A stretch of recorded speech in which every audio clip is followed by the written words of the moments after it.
First of all, thank you for coming. This is our outreach program that's attached to the Solidarity program that just finished. But this is our Black History Month program, inshallah. And we are very happy to have our brother Amir Muhammad. How many of you here have actually met Amir before? How many of you have been to the American Islamic Heritage Museum? On the web, okay. So you guys haven't had the bean pies. All right. They're here. Oh, they've got bean pies back there. Make sure you get a bean pie before you go in. So the American Islamic Heritage Museum is actually located in DC, and it's been there for many years, as long as I can remember growing up in this masjid. So I highly recommend that you go and you take your kids and your family there, because it's really enlightening to understand Muslim heritage in our country. It didn't start in the 60s with the immigrants, brothers and sisters. It started a lot earlier than that. We're talking pre-revolutionary era.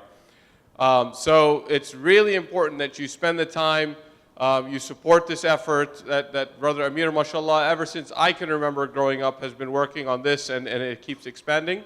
And without further ado, I will ask Brother Amir to give us a presentation, and then Imam Johari will give us a presentation, and then we will go to an open discussion thereafter, bi'idhni ta'ala, so we can get as much information out there instead of kind of like the static process.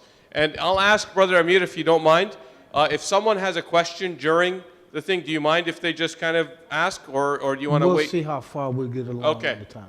All right, so without further ado, Brother Amir Muhammad. Assalamu alaikum wa rahmatullahi wa barakatuh. Bismillah ar-Rahman ar-Rahim. Alhamdulillah rabbil alameen.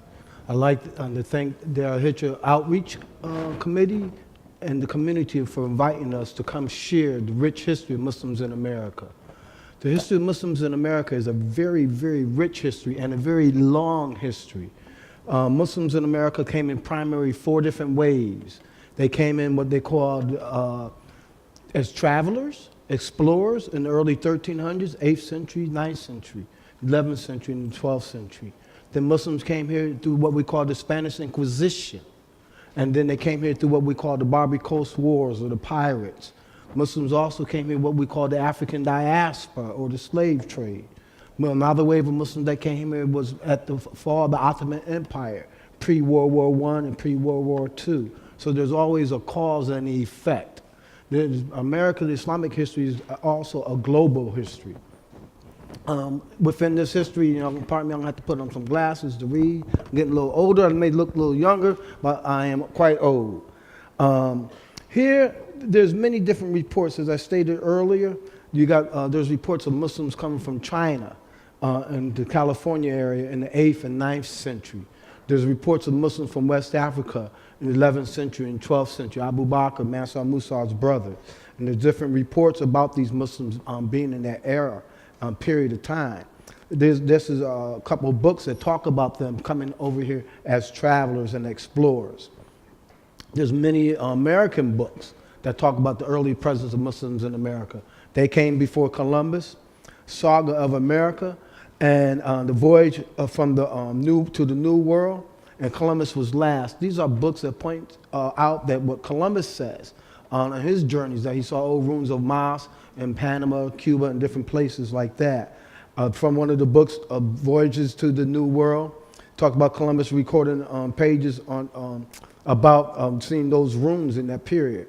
A Saga of America, Barry Fells in his book, he talked about our old ruins and school systems in what they call the Four Corners, Utah, Montana, Colorado area. Also in Barry Fells, he talked about the school systems that were found out in those areas, in those regions. Christopher Columbus, he had 2 Muslim descendants as captains of his ship. The Penzos family, 2 brothers, was captains of the ship. A lot of times, you know, we hear 1492. Anybody know what happened in 1492? Okay, I heard two. One says the Christopher Columbus discovered America, so in 1492. But you heard the sister talk about the Spanish Inquisition. In 1492, that was the end of it. The Father Granada And when they got Granada is where they found the maps, how the Muslims used to travel. Remember, they used to thought the world was flat. Until they came into Granada, in the fall of Granada, they found these maps. Then they hired a couple of Muslims that people knew about ships and map records. And that's when they started traveling over here. It was a voyage of discovery. But when they got here, they talked about finding the old ruins of mosques. The Muslims, same type of gold that was minted during that time. And during that period, this is what they call the Mali Empire. Today is Ghana, Senegal, Gambia, Ivory Coast. Many of this region goes as far as inland as Timbuktu. And many Muslims came from that area, came over here into what we call the Americas. And they was able to travel. What you see, these are waterway currents that they brought them over from West Africa to the Caribbeans and to what you find South Carolina, Georgia, on up to the East Coast. This is the waterway currents that they brought them in. You see then with the hurricanes, how they come. Over here, in Ivan Van Sertima's book, They Came Before Columbus, he's talking about old writings that he found in St. John's Island and a couple of the reefs. These are some of the writings that he found in that St. John's Island. And we're going to move towards the Spanish Inquisition. Anybody know what was the first country to acknowledge America's freedom and independence? All right, martial law, Morocco. Morocco has the longest standing peace treaty established in the United States. Out of the first 10 international peace treaties, 5 was done with Muslim countries. Morocco, Tunisia, Algiers, Libya, and Muscat, which is Oman today. They helped establish this peace treaty and to have free waterway rights to travel throughout the Mediterranean for they could have trade and industrialness. Now, you had also different ways of Muslims that were fleeing the Spanish Inquisition. Some came over here with the Spaniards, being enslaved. There's reports of them also being parts of the pirates. One of the earliest Muslim records that you'll find around in the United States is recording of Moriscos, Melungeons, and Moors being in isolated areas throughout the United States. You also have what they call the first Muslim explorer. His name was Estevanico. In many books, they call him Mustafa. Estevanico is reported discovering Arizona and New Mexico. You'll find even in Puerto Rico some ruins. This is over here on top. You see the Fort of the Moors, which is in Old San Juan. And in 3 of those photographs, you'll see the early Arabic script written on the walls that's facing the ocean. Down at the bottom is a restaurant in Old San Juan that has Islamic Arabic written on it, which was established in the 1700s, and this is in Puerto Rico. This here is a panel about Estevanico. In some books, history books, they call him Negro Stephen, Little Stephen, and then other books they call him Mustafa. He came with the Spaniards, wound up in Florida, when they got shipwrecked and then went overland. He's credited with discovering Arizona and New Mexico. On the bottom is a photograph of what they call a Melungeon. These Melungeons was part of the Moriscos that came from the Spanish Inquisition. The Melungeons wound up living in the Appalachian Mountains of Tennessee, Kentucky, and West Virginia. They say that Elvis Presley's mother was a Melungeon. They say that Abraham Lincoln's mother was a Melungeon. These Melungeons still live up in Tennessee, West Virginia, and Kentucky. Just like some African Americans got sickle cell, there's a genetic trait that they have that they trace themselves back to Portugal, Spain, and North Africa. And then another group of Muslims that came during that period are the Moors of Delaware. Their descendants still live in Delaware today. Outside of Griswold and Bridgeton, New Jersey, they live. Some of them married amongst the Nagaco Indians. There's reports about these Moors dating back as 1685. Because of the law of the land stated, because of that relationship that the Muslims had with Morocco, the government had with Morocco, that any Muslim, the law of the land stated that if you was a Moor, which they call the Muslims of North Africa, West Africa, Portugal, and all, if you was a Turk, Muslims from the Gulf states, Turkey, and all that region, they stated that if you was a Moor or a Turk, and your country got a relationship with the King of England, you got the right to be free. You can't own slaves, but you got the right to be free. So 1 year after the Nat Turner revolution, they passed a law stating that you cannot sell no African American no weapons. So what happened was the more light-skinned Moor sold the dark-skinned Moor some weapons. That dark-skinned Moor got arrested, so he had to go to court to prove that he was a Moor, not an African American nor Native American, because they didn't want to be put on the reservations. There's an 1892 newspaper article about them, 1976, and an 1876 newspaper article about them. There's other reports about these Moors, Melungeons, the Lasses tribes, different people they found in different parts of the United States that had Islamic roots, or what they call of the Moorish breed. These are just some of the newspaper articles about it. In the the turn of the century, the early 1800s, the government went around into different isolated areas that they call maroon people. And they started doing research.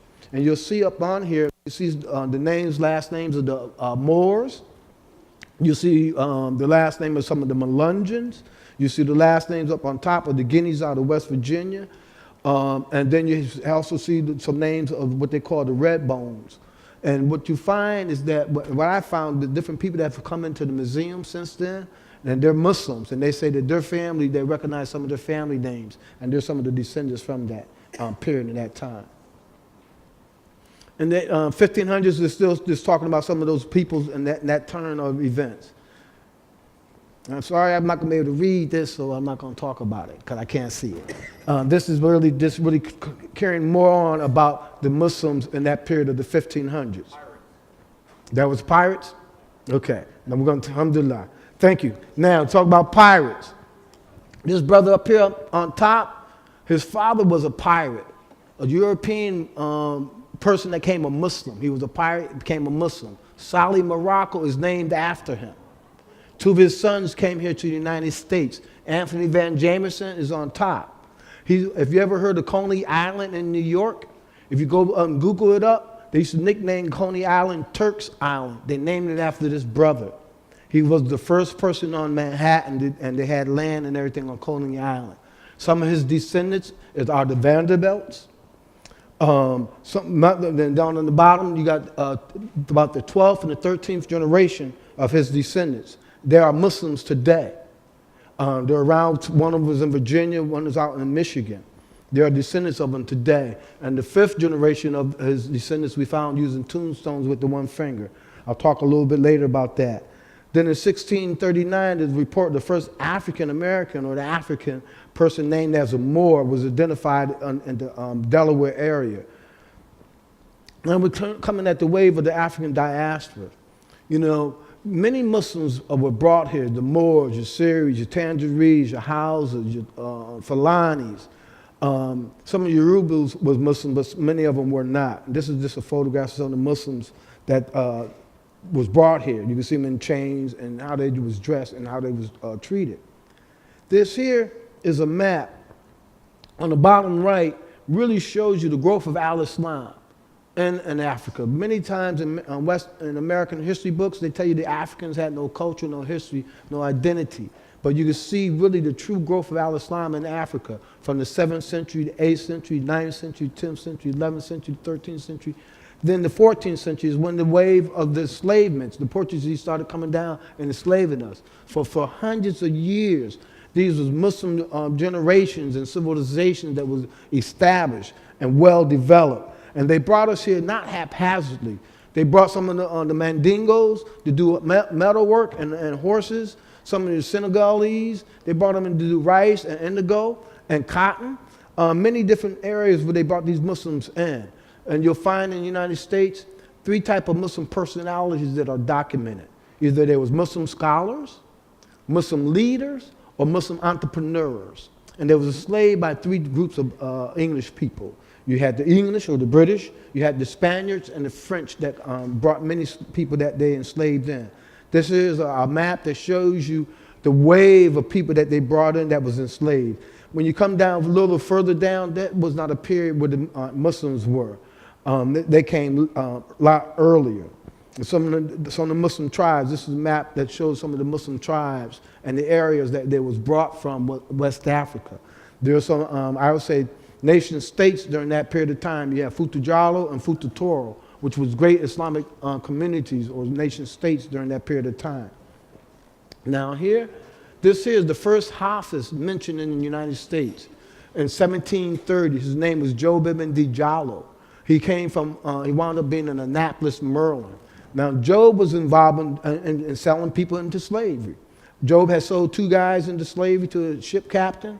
He went on about his business, stopped at a cavern, rest. He got captured and is sold to the same ship captain that he sold those people to. He shaved his beard, and then he got word for his father that he got enslaved. His father tried to free him, but they didn't get there in time. So there was a little war about him. So when you find him coming into the United States, you find him making Toba. Every time you hear reports about him, he's praying. Somebody's kicking dirt in his face. He's at a church somewhere. He's always praying. So he obviously, he was a Hafiz, and obviously he had a goodness in his heart that Allah was able to free him. He became known as the fortunate slave. He was only enslaved for 3 years. He made it to England and wrote the Quran down 3 times from memory. The queens and the dukes of England brought him gold watches, jewelry. They was amazed at his character. And up in here is a precursor to GQ magazine. I know many of y'all don't know nothing about GQ magazine, but it's called the Gentleman's Magazine. There's an article in 1750. They had brought some Falanis into Philadelphia to sell. And they was telling him, don't you all remember Job? You can't break these Falanis. And the guy was denying that they was Falanis. Down at the bottom is a book that was written in 1734 where they learned about the interior of Africa. Before that, they was just coming down the exterior of Africa. And the reason why Job got his freedom, he agreed to show them the interior of Africa. When he got there, he finally escaped. Now here, you find Muslims amongst Native American Indians everywhere. This here is up in Connecticut. This is the tombstone of the last of the Mohegans. His name says Uncas. It could be Eunice. And the story states that he had 3 sons. One of his sons' name was Muhammad. Muhammad became the next leader of the tribe. He lost out on his birthright and went to England in 1735 and died. In 1929, they put up this Cub Scout put up this plaque honoring this Muhammad. Now you see it's spelled different, Muhammad, and more pronunciation. But I'm telling you, in World War I, there was 550 people that had the last name Muhammad, spelled 41 different ways. M-O-M-U-M-A, H-A-H-O, 1 M, 2 M's, E-D-A-D-I-T-E-T. For 41 different ways that they could spell the name Muhammad. Now, this here is the first earliest Muslim child that we found recorded. His name in American history, they called him Venture Smith. But he told them his name was Bakir Toro. And they wrote in the book, they said Bukir Toro, but it was Bakir Toro. And he said he come from the Dubaka River area. Dubaka River area is in Guinea today. And this Dubaka is really Abu Bakr. A lot of Africans would drop the A and just go off the beginning, or they add an O at the end. So and this Dubaka River area still exists. Up on top is his tombstone. They put an angel or a head with wings, with the belief in life after death. You see these tombstones in the 1600s and the early 1700s. And also, when he died in the late 1700s in Connecticut, he owned over 100 acres of land. He brought his wife's freedom and 2 of his sons' freedom. One of his sons he named Khalf, and the other one he named Suleiman. This here is the first petition or first political activities Muslims ever done and recorded in the United States. It was a petition in 1753. 2 Muslims, one named Adele Carter, and the other one was Mahmoud Muhammad. Mahmoud Muhammad. Wrote in Arabic, and it was a Jewish woman that did the translation. They stated they was Moors. They agreed to come, they fought in one of the Barbary Coast Wars. They agreed to come over here to work as indentured servants.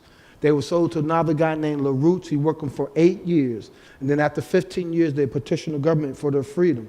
And they won. And it became known as the Moors Sundry Act. On the left, on bottom, you'll see the names Adel Khan and Mahmoud Muhammad. Then in 1790, it was a group of 10. 5 males, 5 females petitioned the government for their freedom, and they won. It became known as the Moor Sundry Act, and it was based upon the law of the land. That if you was a Moor or Turk, you got the right to be free. You can't own slaves, but you got the right to be free. We find Muslims listed in runaway slave advertisement. On the top is a Muslim named Mustafa. Sometimes they call him Moose. Now, him and his slave owner had a scheme going on. They started out in North Carolina. He run away from one slave owner and get sold to another one. Run away from that one, get sold to another one. Run away from that one, get sold to another one. That was his scheme and his hustle. They made it all the way up from North Carolina to Richmond. Then they departed. On the second one, they're looking for 3 Muslims. One named Kawami, one named Sambo, one 22 years old, another Sambo, 25 years old. In many West African countries, they named their second son Sambo. Sambo represents the warrior spirit. If you got a child, that second child always want to compete with the oldest and dominate the younger. So they identify that as a warrior spirit. On the bottom is a runaway slave advertisement looking for a brother named Muhammad in 1774 in Georgia. Another terminology that I've heard they used to make mockery of, and Imam Hisham Jabir said, that they used to say, Sambo, Sambo, where you been? And they was making mockery of us coming up from saying, Sami Allahu. This is what Imam Hisham Jabir had reported. Here is one of the earliest Arabic letters written in the United States. It was written in 1768. It's African, you see the Arabic words as well as some African words. They use Arabic script to express themselves. Is the Al-Fatiha and 4 of the last surahs of the Holy Quran. It took them 90 years before they did the translation. The translation was done in 1858. And it was done by William Hodges. So for many years, they told us we couldn't read and write. We had no culture, no history. No, they lied. They didn't understand what we could read and write. Now here, another Muslim personality is very famous in American history, Kunta Kinte. Kunta Kinte was a Muslim. You go back and read the first 26 chapters of his book, talk about Ramadan, talk about fasting, talk about Allah. He said his father's name was Omaro, which is Omar or Umar. His mother's name was Benta, which is daughter. They talk about the blessings of Allah. On the bottom is the actual Chicken George dressed in an Islamic robe. You know, and that a painting hangs up in Alex Ellie's museum, as well as that is a photograph that's on his tombstone in Henning, Tennessee. On the bottom right is a monument in Annapolis, Maryland, honoring the arrival of Kunta Kinte into that region. Into that region during that time, you had Job ibn Dijallo, you had Kunta Kinte, Harriet Tubman, many people that came down what they called the Eastern Shore. As I stated earlier, we found Muslims that fought in all American wars, from the Revolutionary War to the current wars. Here we found at least 6 people that had Islamic names. You have Yusuf bin Ali, became known as Joseph bin Heli. His descendants still live in Sumter, South Carolina area today. He fought with General Sumter. You have a Babbitt Muhammad, who was registered in the Revolutionary War from Virginia. You had Joseph Saba, Francis Saba. Then you have 2 people that are African American, and these are postage stamp of them. But the first one on top is a postage stamp of Peter Salim. The bottom is one named Salim Poor. And Peter Salim stated that his name was Bucksminster. When he joined the Revolutionary War, he changed it to Salim. If you look in American dictionary, they tell you this word, and I know y'all hear them say Selim. But if you look in the dictionary, it tells you Salim is an Arabic word. Root word is Arabic. So Salim is Selim, Selim is Salim, and it means peace. And they asked him where did he get his name from. He said he got it from people from the dock, from the Boston area. Here, to the top left is a letter from the Sultan of Morocco to President George Washington. And on the right is a letter from George Washington back to the Sultan of Morocco, asking him to help to establish those peace treaties, those relationships, which he did. Down on the bottom, you cannot see it, but it is the ratification of the peace treaty. Some American founding fathers. You got John Adams and Thomas Jefferson. Their signature is on it in 1787. And these are founding fathers, and they both own Qurans. This is a copy of Thomas Jefferson's Quran on the top left, and on the right is a copy of John Adams' Quran. Here's an article within the Constitution of the United States stating that there was no enmity or no hatred or no malice between Muslims, Christians, and Jews. That our country, like a lot of times you hear today, that America was built upon the Christian and Judaic value. It was not. It was not. I was born a Christian. The Christians tell you, do not steal, do not lie, do not cheat. They stole, they lied, and they killed. These were not Christian values. It was built upon the freedom of religion. America was built upon the freedom of religion. For me, you, all peoples of all faith, to have their expression, to have faith and uprightness to be who they are. So do not buy this stuff that they try to sell us. that was built upon Judaic and Christian value. It is not. It was built upon the freedom of religion for me and you as Muslims to have our right to be free. And this is our founding fathers that helped establish this. At the turn of the century, you start finding Muslim personalities. One of the local ones out of Georgetown is Yar Mahmoud.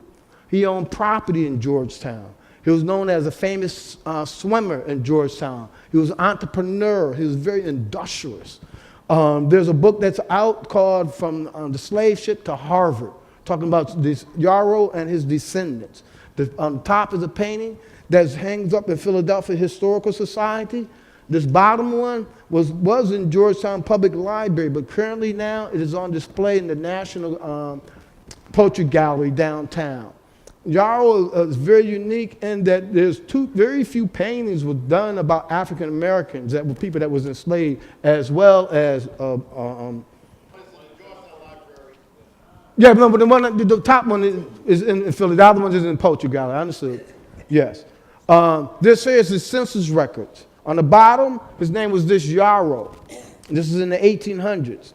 And in the 1810, his name was Negro Yarrow. And by 1820, his name became Yar Mahmoud. But you see in the paintings, they say Mahmoud. But it's really Mahmoud is his name. This is why it's one of the reasons why it's important for us to tell our story.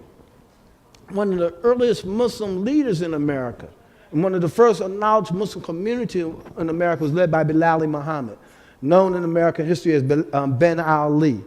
This is a 13-page book that he wrote, reminding how to pray, how to fast, Ramadan, holistic living, when the best time to dhikr, before Fajr, and in between Maghrib, right before Maghrib. So there was some Islamic scholarship within him. Bilal Muhammad was on the War of 1812.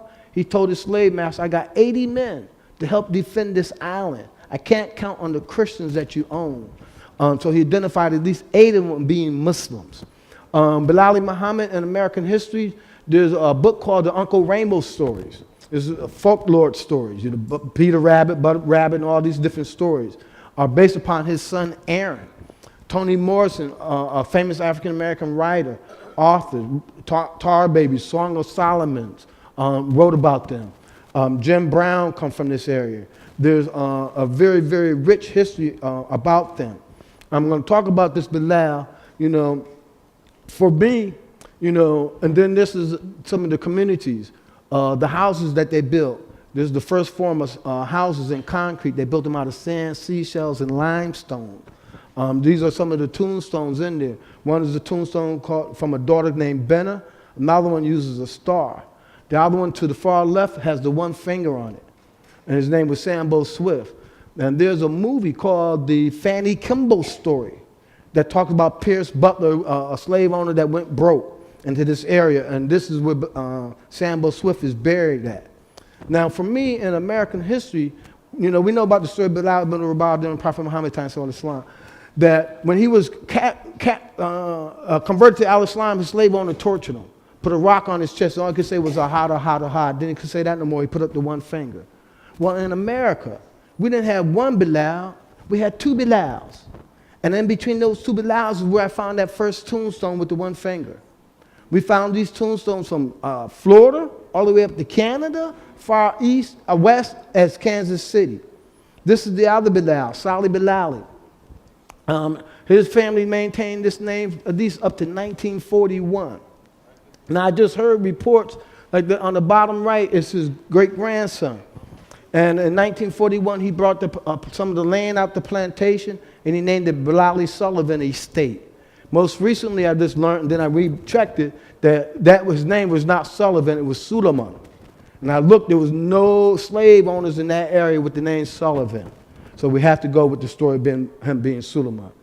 Salih Bilali, one of his descendants is Robert Abbott, who started Chicago Defender newspaper, the African-American newspaper in Chicago.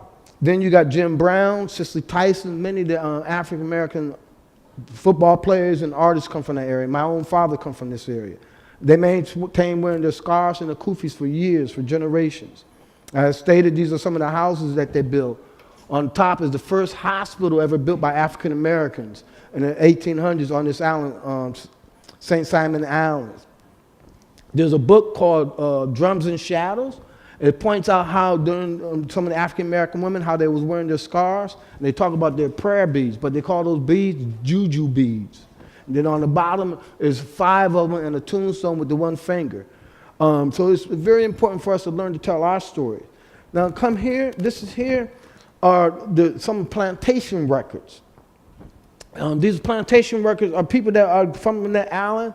We talked about Bilali in 1812. This is 30 to 40 years later. They were still giving them Islamic names. You see Fatima, you see Bilal, you see Ishmael, you see Suleiman, you see a name Muhammad, that they were still giving them names. This here is an obituary of a woman named Lizzie Gray. When she passed, her slave owner, who was a doctor, wrote that she said, always used to say that Muhammad and Christ was one. And that first house built for the worship of God was in Mecca. And this is what he was reminded of. So he recorded about her. Another Muslim personality was Abdul Rahman, the prince among slaves. I mean, because of time, I'm not going into these. But you know how the Quran says, out of darkness comes light. Something that may look bad, something that may look ugly. And there's circumstances, there's stories that are in here to help build character. There's stories in here to help build your faith. Abdul Rahman is one of those stories. You know, he was enslaved. Him and his father took care of a European doctor, Dr. Cox, when he was a little kid. Dr. Cox got better, went on about his ways. Ibrahim grew up in his father's army, fought many battles. One battle he fought and lost.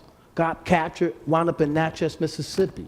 Got enslaved and tried to escape many times.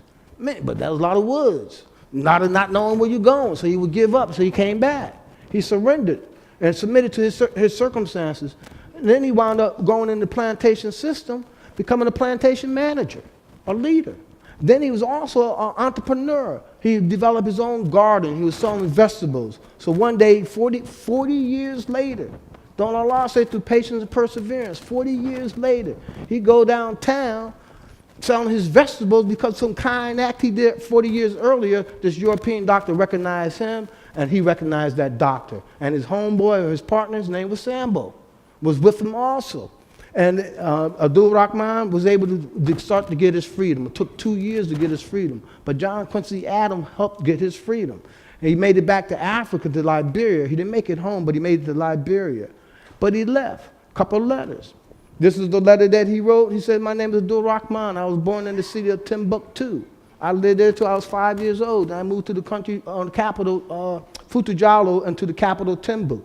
Then talk about how he got captured and how he wound up going to Natchez, Mississippi.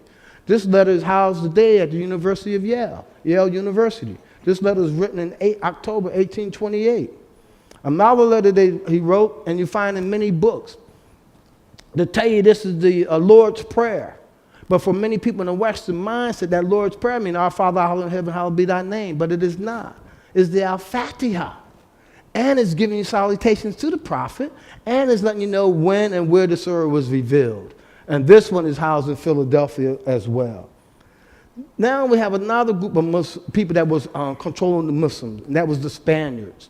These are Muslims amongst the Seminole Indians in the Florida area. On the top left is a brother named Ibrahim, and he's in the center in that group on the bottom. He was a translator and leader of some of these Seminole Indians in the Florida area. With these Seminole Indians, they had 2 forts. One fort they called Fort Musa, or Fort Moose. The other one they call Fort Negro. When they say fort, you're talking about gated communities, you know, gated societies where it was very industrious, very productive at that time. And it was Andrew Jackson who started what they call the Gullah Seminole Indian Wars. Y'all know who Andrew Jackson is? Many of y'all seen Andrew Jackson and didn't realize it. You ever watch Trump on TV in the White House? He got a picture of Andrew Jackson in the back. And for me, that let me know he had these wars to oppress and suppress the Gullah and Native American indigenous peoples. What he's telling us. Symbolically, we have to know our history and understand. These are still the Seminoles at the turn of the century, 1916, 1912. They was living in the bush. You can still see them with the feathers and the long garbs. Now here is a Muslim woman, or a woman, that had faith like a Muslim. Her name is Harriet Tubman. You know, her name, she was born, they say Amerita, but it's really Amina. That was when she was given that name, born. They say that she took that name Harriet based upon her mother in the 1850s. Well, in the 1850s in Georgia, my earliest ancestor's name was not not Harriet, but it was Hagar. So I wonder if this Harriet was really supposed to be Hagar. And there's reports that her father and mother used to fast every Friday. She was a believer like we believe. Her relationship was with God. If you go back and study in her movements, she said she would move and wait for inspiration from God. She had a relationship with God. She would pray to God.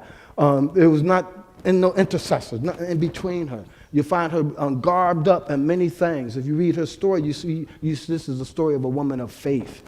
Of faith, you see it. These are just some, and many of them. Her photographs of her, you see her covered. There's one early photograph, a few that you see with her not being covered.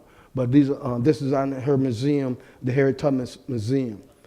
Now, while I was down there searching out, the Muslim early Africans that was in the Eastern Shore area engaged and got their freedom through the Quakers and early Methodist people, Methodist Church.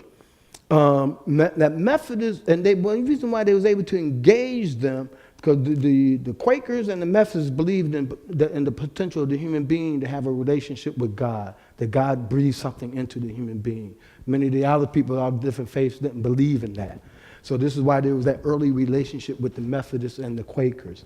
And then some of the early African Americans their first faith was through the Methodist door. And inside, in that area, many of their churches, you see the minaret, you see Islamic arch. What they say, the reports, they call it Gothic. For me, Gothic is those animals, some faces, or some gargoyles, or something hanging out there. There's nothing Gothic to me. You can see the Islamic arch. One brother that was with me said these churches are facing northeast. Allahu Alam, I didn't double check them, I didn't look. I didn't double check them, but you can see. Even in here, now this is a later model church. You can see the windows are squared. But on that bottom left, on the top where the minaret is, you can see they got an Islamic architect in that design. They just cut it out and placed it up in there. You can see it on the bottom left. In the earlier churches, you can see the Islamic architect in the arch itself. But later on, you see that. And then later on, matter of fact, even in St. Mary's, or what they call Southern Maryland, those churches, they had a big cross on them. Stamped on your head, let you know what they were. And they was ruled by Catholics. Now, we're going to move on into census records. And the census records where the Americans go around and interview you, ask you how many people live in your family and different things like that. So in these census records that we found in the 1850s, this one, is, if I'm not mistaken, is Henry Allah. Henry Allah came from Ireland. Now, it could be Abdullah, but it came from Ireland. I found at least 7 different census records with people that had Islamic last name that came from Ireland. So I go to Sheikh Google, Muslims in Ireland. It said 1959. I said, can't be. I saw this. So now I go Moors in Ireland.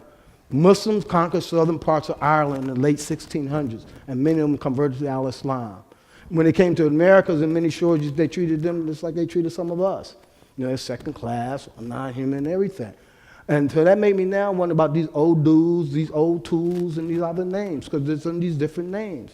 On the right-hand side is a census record of a brother named Muhammad from California. He came from Arabia at the age of 28. Here's a census record. On the top left is a brother named Peter Akbar, living in Ohio. He came from Canada. I just came out of Canada. There's many early history Muslims going back and forth from states to Canada, from Canada to the States.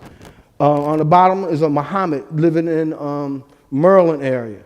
This is more records of the Muslims that was enslaved during the plantation period from the 40s to the 50s. You see the different names, and you see some of the changes of the names. This is one, you got a Muhammad on the right-hand side. You see Ishmael, you see Bilal. You see some names that say Barkis, probably was Bakir. You see it in different names. Even my own ancestor, when I first found her, her name was Bakir. And then later on it became Baker. Here, the first African Baptist church in Savannah, Georgia, On the second floor of all of his pews have this Arabic script written on it. And on the pulpit, it has La ilaha illallah Muhammadan Rasulullah on it. And some of these pews have early African script. We're working with a professor, Falud, out of Boston, to go back and to trace this Ajami script, some of this early African writings that were found. Another Muslim personality in the United States is Omar ibn Said. Omar was he was a Haji. He made Hajj before he was captured and enslaved. And he wrote his own autobiography. In his book, he talks about who was his teacher, where was he educated, how was he educated. He's one of the most prolific writers. There's over 13 letters that are around throughout the United States that he wrote.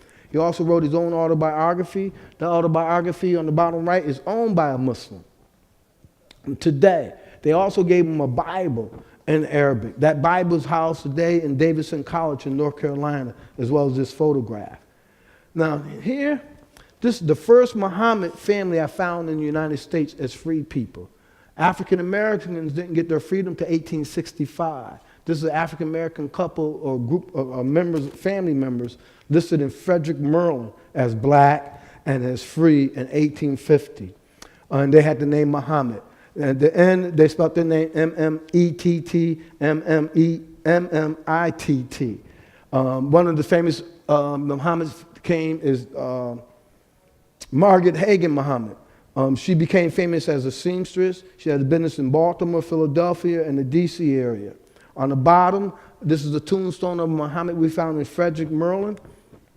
And he died in the 1820s. For at least 90 years, they maintained this name Muhammad. This is his obituary that they're advertising. And on here is the census record of all those Muhammads. I think I'm going to go back for a second. You know, on this tombstone right here, you see the different colors on the tombstones? Well, that came from us taking Coca-Cola. We couldn't read the tombstone. So in order to read it, we took some Coca-Cola and wiped it. That acid is what cleansed this. You use Coca-Cola to get acid off your battery. So this is what it's doing to your stomach.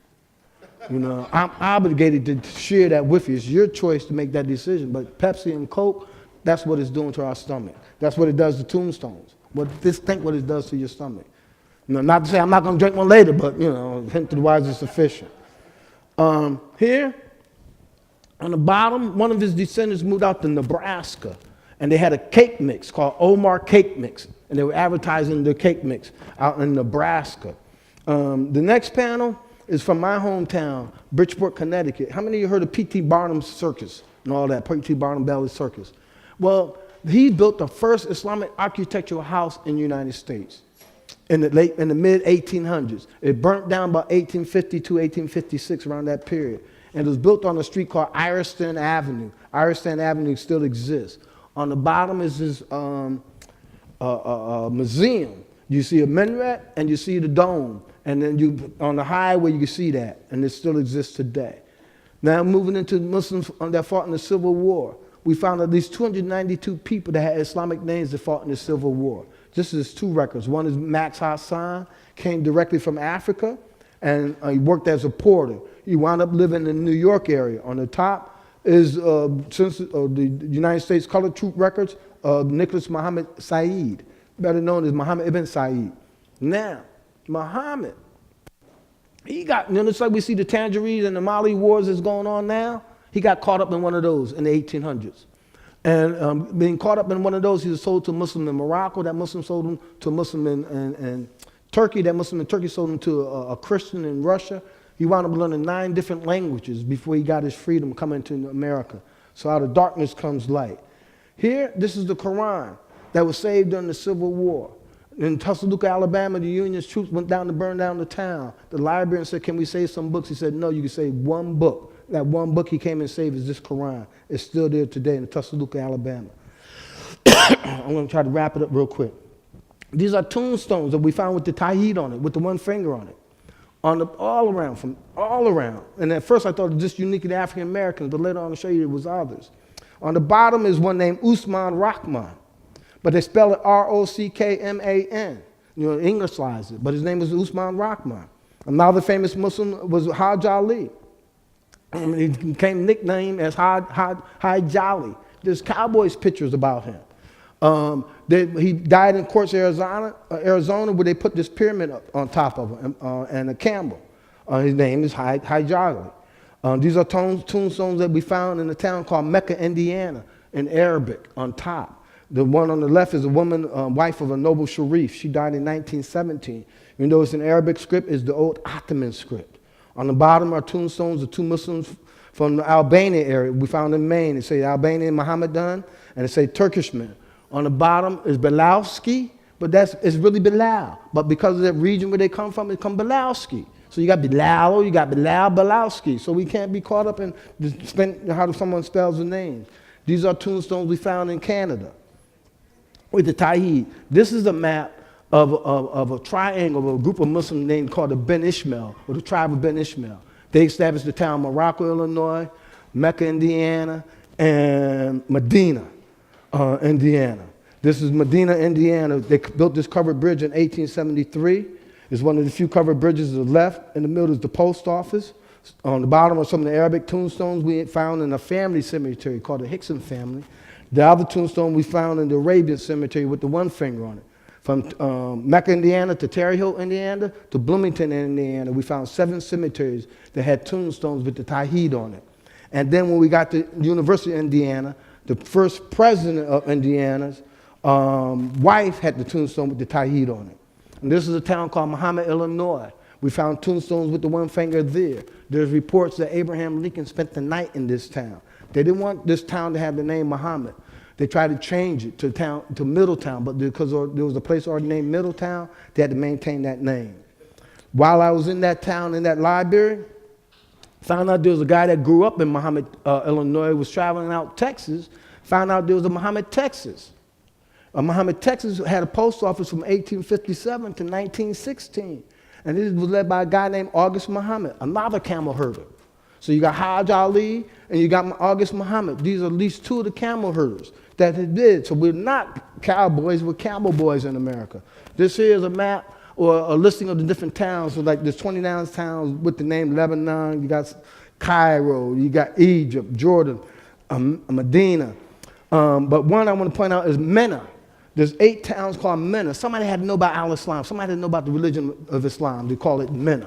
So this is just not haphazardly, and nor is it just Shriners or Masons coming up with these names of this town. These are more towns that are listed. There's one I wanted to point out is called El Qadir. This town called El Qadir. It is named after a famous Muslim out of Lebanon who saved some Christians. And the President Buchanan honored him with that, and they honored him with that town called El Qadir. I'm an old guy, and I watch cowboys and Indians, so there's gun smoke. There's at least 3 pictures with gun smoke that talk about this town, El Qadir. Yes, sir. You would ask that, brother Imam. That's something for y'all. Google it and see where Allah is. All right, thank you. Because of time, I won't go into at the turn of the century, where you have Muslims coming from all around. These are Polish Tartar Muslims. They helped establish I'm on your time, bro. I'm on your time. Okay, Alexander Russell Webb was the first U.S. diplomat, first Muslim to become, or first diplomat to become a Muslim, first European American. He was a U.S. diplomat and a journalist. And he helped start what they call the Mohammedan Society. Alexander Russell Webb was a precursor for the growth of Al-Islam at the turn of the century into the inner cities. Like I said, the Polish Tartars. All right, Jazakumullah khair. Thank you very much, Brother Amir. What we're going to do is I'm going to hand the mic over to Imam Johari. And Imam Johari is going to lead a discussion, inshallah, on what we just heard and our reflections on our heritage as Muslims in this country with what we've just heard. So if there's questions, discussions, inshallah, we'll start here. Assalamu alaikum. Alaykum assalam. Alhamdulillah Rabbil Alameen wa salatu wa salam ala Rasul Kareem. First, I really want to ask you all to make dua for my brother Amir Muhammad and his wife Habiba, that they have sacrificed all of their adult lives to gather the material that you see here about our heritage. Allahu Akbar. Now, while you're applauding, I just want to remind you, don't forget to make dua for them, that Allah reward them with the best in this life and the best in the hereafter. Ameen. Habiba just retired from the Smithsonian Museum in Anacostia. So she spent her life before retirement in the Smithsonian Institution while she was helping her husband to build our own, it's not a Smithsonian, it's kind of Mohammedanian institution. And I'm really grateful that Al-Hijrah has committed itself every year to teach us, to remind others about our history as Muslims in America. I want, before I open it up to question and answers, comments, to share something about the process that got Muslims from Africa in the condition to live for hundreds of years, struggling to retain their identity. I believe in Allah, but I also believe in shaitan. And I believe that shaitan, Allah tells us about the nature of shaitan, that shaitan provides information. You see, maybe information that some people would otherwise not have, except that Iblis or Satan or the devil comes to you and says, "Psst, let me tell you something that you don't know." I believe that those who established slavery got some information in order for them to engage in a process of removing the humanity from people in order to put them in the unfortunate condition of enslavement. I would invite you first never to call ever again people in this condition slaves. A young man told me the great majority, overwhelming majority of people who were brought from Africa in chains were prisoners of war. If you want to feed the military-industrial complex, and by the way, they decided during this process that what they would offer in exchange for the human bodies of Africans, guns. Guns. So one group would say, we're at war with another group. If we bring you some people to enslave, will you pay us in guns? So that then we'll have more firepower. We can then engage in war with them, defeat them, and their strongest warriors, we'll sell them. That's why Abdurrahman ibn Suri, his father offered to ransom him from being a prisoner of war. They said, no, we'll never sell him because he's so formidable as a leader. If we let him go back, he's only going to become stronger and defeat us later. We'll sell him for weapons and a keg of liquor. How do you make this process? I believe that when you study Maqasid al-Sharia, there's a quiz. Your quiz is coming now. Ibn Ashur writes, rahimahullah, that there are three main areas in Maqasid al-Sharia. What are they? Three main areas. In English. Huh? You have, not the five durur. I want the hajat, tahsinat, and dururiyat. Needs, necessities, and desires. Among the necessities He identifies that you have to preserve 5 things. I believe that Shaitan went to the people who were establishing the systematic slavery system to say, if you want to effectively enslave people, remove the 5 durura from them.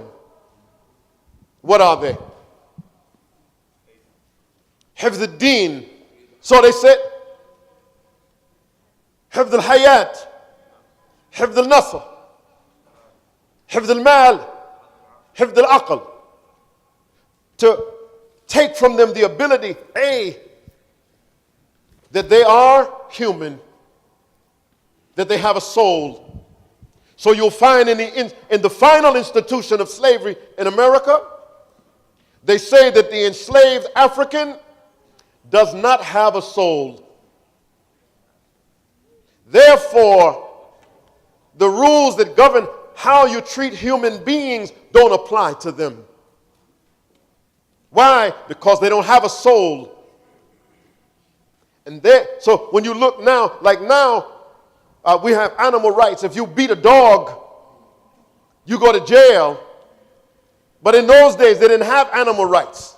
So if you were an animal, according to them at that time, in the case of Plessy versus Ferguson, they said, the judge said that a black has no right that a white man is obligated to obey.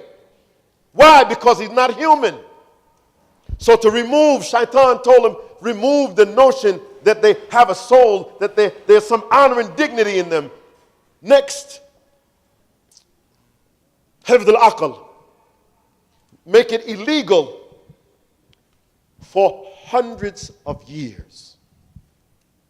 For it to be illegal for an enslaved African to learn how to read or write. So you have a Frederick Douglass, who on Wednesday they celebrated estimating his 200th birthday. He learned how to read and write in Baltimore. He would later become an ambassador from the United States to Haiti. It was illegal for him to learn how to read or write because Shaitan had taught them, don't allow them to preserve their intellectual legacy. When they imprisoned Omar ibn Said, they put him in a stockade. And while he's in the stock, he's locked up. They find that he's writing something. They said, what are you writing? He said, I'm writing my Bible. How can you have a Bible when you're like an animal? It's only over time that they begin to learn the deception that we are still struggling to preserve our intellectual legacy. Hifz al-Nasl, to preserve your lineage. In the institution of slavery,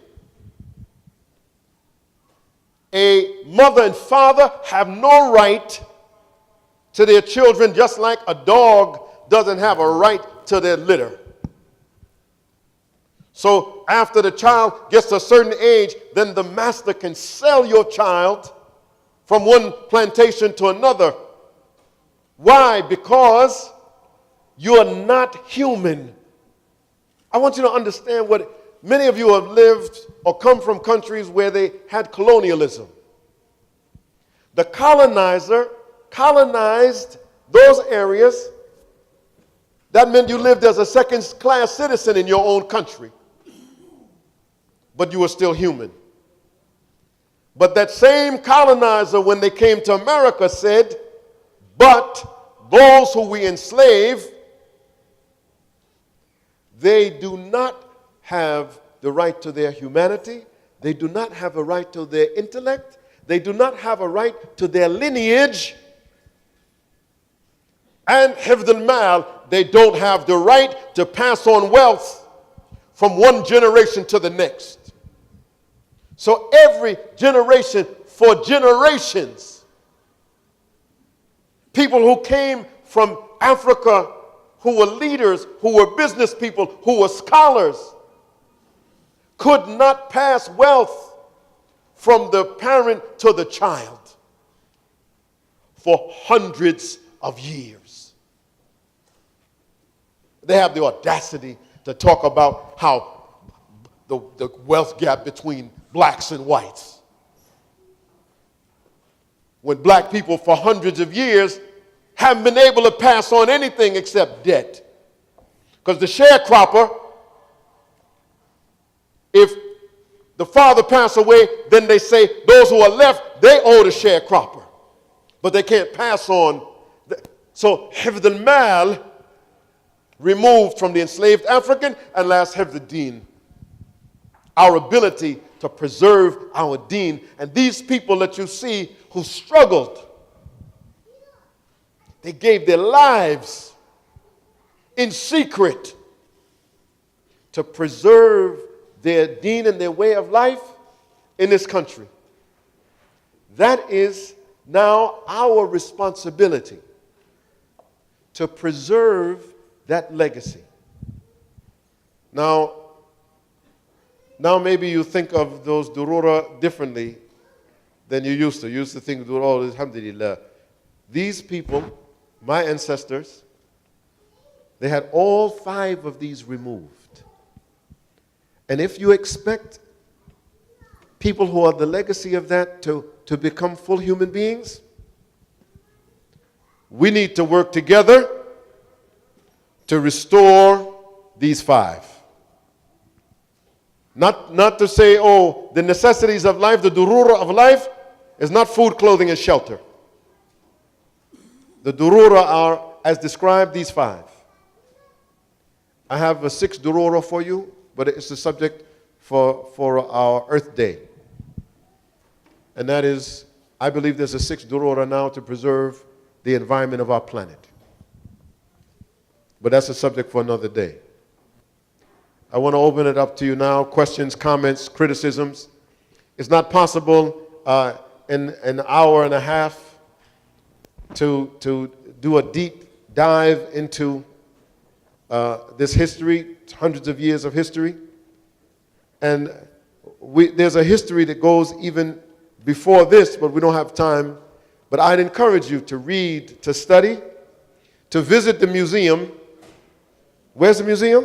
2315 Martin Luther King Jr. Avenue, Southeast Washington, D.C. There should be a brochure in the back. And the metro stop near you? And Acosta Station, a block and a half. So you don't have any excuse. And I'm going to tell you right now, when you know your history, you act different. Next time somebody tell you, go back to where you came from. You tell them, I was here before you. He said, what do you mean? He said, oh, I'm Irish American. You said, yeah, I was here before you. He said, but you don't look like you was here before me. He said, yeah, how about this? Anytime a Muslim does something bad, all of us are Muslim then, right? All of us are guilty then, right? So how about this? If we're all Muslim when something bad happens, then we were all Muslim when we came here before Columbus. Yeah? And if I'm going to have to take I have to apologize for something somebody else did somewhere else, then I'll take credit for what people did right here. Then, well, alhamdulillah, this is part of our legacy as Muslims in America. And I got news for you. When Muslims came to America, we didn't colonize the Indians. With that, I'll open it up for your comments, questions, and criticism. Inshallah, I'm gonna take 5, and I'll take in order. 1, 2. My question is, was there any connection between the native Indian Americans with Muslim in the areas there? Okay. I'll let him touch on the relationship between some of the, because he covered some of it, but you didn't talk about Mexico. That's another topic. But yes, there was early relation. Oh, you have your own. There were early relationship with Native American Indians. I talked about the Mohegan Indians in Connecticut, the Nagaco Indians with the Moors of Delaware. You had the Seminole Indians in Florida. You got the Cherokee. You got the Meccan Indians in Canada. There's many. But don't forget Mexico. I'm trying to stay out of Mexico. I'm trying to stay out the Americas. I'm trying to stay out the Barbados. Inshallah, we'll come back and talk about the Muslims of the Americas. And because I think there's a very important point of really early history Muslims in that area because of time's sake. But yes, there is. Inshallah. Number 2. Second, you look like you have a dissertation question you write. Allahu Akbar. Alhamdulillah, salatu wassalam ala rasulillah wa ala alihi wa sahbihi wa wala. It's very interesting. It's very interesting discussion. Here is the point. The point is all pressures that came on blacks, no matter in America or everywhere, is a matter of force. No force, you can't do anything. No knowledge, you don't know it. As of color, in the Quran, there is ayah, وَمِنْ آيَاتِهِ أَلْوَانُكُمْ وَأَلْسِنَتُكُمْ, means your color and your tongue. You can be white, I don't care. I saw in the Quran, you are white, I am black, yes I am black. If you feel that as because of your color, you feel inferior, superior to me, it doesn't mean that I have accepted. That's right. Because there is no ayah in the Quran that puts that way. So that's a point. Another point is we have to struggle to ourselves. Okay, how to fix it? We have to fix it somewhere. That's a point of it. The best way I see to fix it, Allah said, Kul A'udhu Ahad, Allahu Samad, let me live, let me let Kul Kafuna one Ahad. So he's one. So we look for oneness. Imam Johari talked earlier about how they treated us, but you go back to the days of the Quran, when the days of Pharaoh. He said, kill off the male child, let the women folks live. That same strategy exists today. It don't matter what color. If people of color, they kill off the male child. They don't so much kill us physically now. They lock us up. Kill off your potential to earn economics, living. There's many different means to kill. And our society now, based on in the Western world, they look at us as humans through the color of black and white. But because of the crisis now, Allah is forcing us to come together as human beings. One humanity, one family. Circumstances is forcing us to let go of the colors. And this racism, go back to the days of Prophet Muhammad, Islam, his last sermon. Said there's no superiority black over white, white over black, Arab, you know. So the superiority is over our righteousness, our goodness. And this is what we have to strive for today. You know, I just have to share with you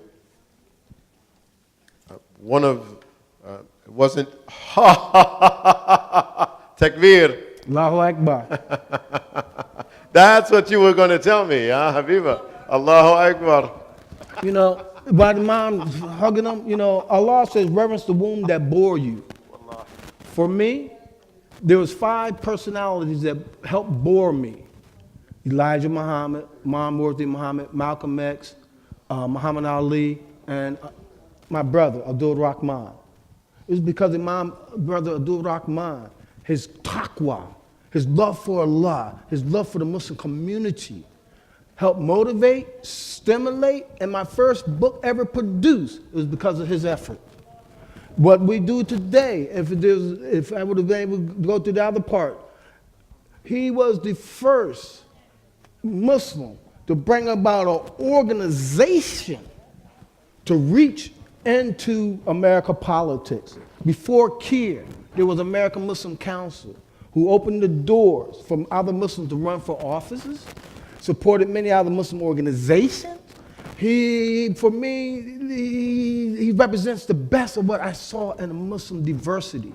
When I worked for them, I saw that there was a displacement of them seeing African Americans not part of Muslims, and the immigrants not seeing themselves connected to America. So by working with him, being exposed to him, helped me to force me to be able to tell our story, to bring us together. So he's one of my heroes. Tough thing to follow right now, but sound like a brother Amir. Islam. My question is about, we know about the advancements of Andalusia and the Empire of Mali and Mansa Musa, and we know about the maps of the Moors and El Idrisi. So given that now historical knowledge has come out, how does that kind of feed in? And then of course that Columbus had Moorish or Morisco navigators on his ship. Then how does that kind of buy into, like, I don't know if it's the myth or not, but what we've been told about Columbus coming to the Americas as like a mistake, that he was trying to find a trade route to India, but then he had Moorish navigators on a ship, so they already had knowledge of the currents and the seas. So just maybe explain that phenomenon, or if you believe like that's something that we've kind of been told to kind of keep Muslims from having that type of, I guess, glory or about navigational and geographical history. Let me be, by the way, Amir Muhammad and I, we get to talk about these subjects at least once a year. But in front of you, but us, we talk about this all the time. I think one of the issues for me, this is political, not historical, for me, is that the reason that part of the story is not told correctly is because they want to ignore the geopolitics that Amir mentioned. That 1492, when I was in elementary school, we learned Columbus sailed the ocean blue. That's the rhyme. They didn't tell us because the Moors had been driven out of Spain. Because they had been driven out of Spain means that Spain and the Iberian Peninsula enjoyed free trade from east to west. Now, what happens when you declare war on the people that you used to travel freely through the route? Now, everyone on the trade route from Europe to Asia is your enemy. Because the Ummah, even though there were two caliphates at that time, the one in Spain fell, but the rest of North Africa, who controlled the Mediterranean into the Middle East and into Asia, all of that area was controlled by Muslims. So how then do you take your ship, right, flying the flag of someone who just declared war on Muslims and expected your ship's going to go safely? So, and his Ali Masruri, rahimahullah, he said, if they go that way, they have to pay a tax, right? Now, every time your ship stops someplace, they say, oh, you part of the enemy thing. Okay, pay up, and we'll let you go. So they thought about the economic opportunity that if we want to enjoy the pleasures of the East, we have to find another way to get there. The land route is too expensive. And so they used the information that Muslims had to say there's another way to sail, that the earth's not flat, it's round. You can actually circumnavigate.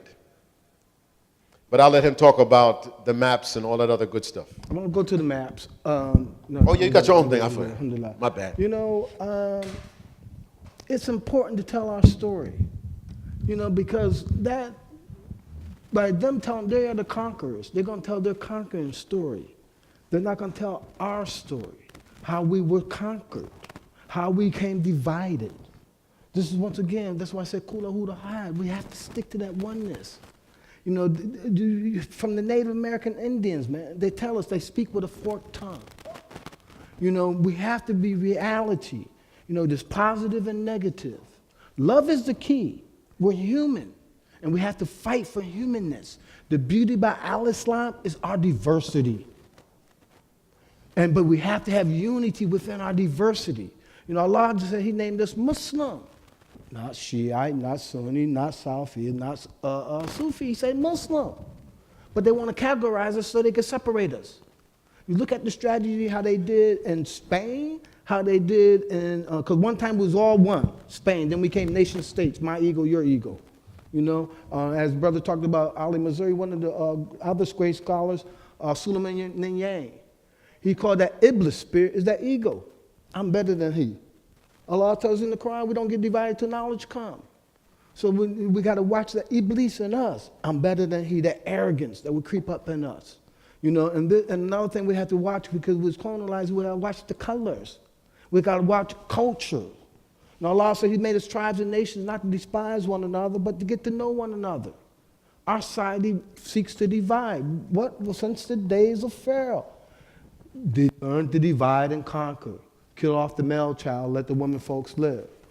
There's other strategies that they do, but we don't follow the strategy of the Quran ourselves. The Quran is a living tool that will give you strategy, help build your mind, help build your character. And it's a book of ayats. Ayats are signs. He'll give you signs in everything. Keep it real. The Quran is nothing spook that goes back. It's real today. Read it, apply it. Use it you got to read a little bit every day. You put gas in your car every 2 days. You have to gas up your vehicle within you to function and navigate throughout this world. Because this world seeks to divide us. But we got to come together as humanity, as one. This is why, like right now, the pressure that they're putting on us, my immigrant brothers. Y'all the new people on the block. We the old people. Okay? Us old people got to come sympathize. We got to empathize with y'all. We see the story in the Quran, on close. We see it. You have Joseph, right? You know the story of Joseph being sold into slavery. His brothers thrown in the well, but he found up in the house of Pharaoh, right? He had the same story with Musa. He immigrated. His mother put him on the boat. Some of us got on the boat from our parents to immigrate for a better life and wound up in the house of Pharaoh. So we both here through different doors. And we have to accept one another as human beings. This is the greatness of us as people and as today. Out of darkness come light. It is better today than it was yesterday. It's going to be better tomorrow than it was today. Yes, sir. وَلِلْآخِرَةُ خَيْرٌ لَكَ مِنَ الْأُولَى. The time is now 5:15. And I promised to follow instructions. I will turn it back over to Saif Abdul Rahman, who said that we're ending at 5:15, and if he wants to extend, do other things, he's quite welcome. But you will blame him, you will not blame me. May Allah reward you for your time and your effort. May Allah increase you from what we've gathered to help us, inshallah, replace the time we spent with something better, that Allah might give us the best reward in this life and in the hereafter. Ameen. That doesn't mean you have to leave, but you can listen to Saif. Assalamu alaikum. Actually, I think it's best to end. It's getting pretty gnarly outside because unfortunately it snowed and now it's sleeting, so it's pretty slippery. Gnarly, yeah. This is a new word for our Yeah. But if you don't mind, first of all, we'd like to thank Brother Amir Muhammad for bringing the museum displays. Habiba, there are bean pies back there. If you haven't had a bean pie, you should, and other shirts and mugs and things to support the museum. But before you leave, we ask that you help to bring down the displays so that you can read the displays while we're bringing them down. That way, inshallah, you can also continue your knowledge after the knowledge that you got at this event. Jazakumullah khair. Also, jazakallah khair, Imam Johari, for coming out in bad traffic, I hear, on 495. And jazakallah khair for everyone here. Brothers and sisters, the idea is we want to connect to our heritage as Muslims in this society. It didn't start in the 60s, it started much earlier. And this was the purpose of this event. Inshallah, it will continue. Please visit the museum with your family. It's a great experience for kids and young people. جزاكم الله خيرا سبحانك اللهم وبحمدك نشهد أن لا إله إلا أنت نستغفرك ونتوب إليك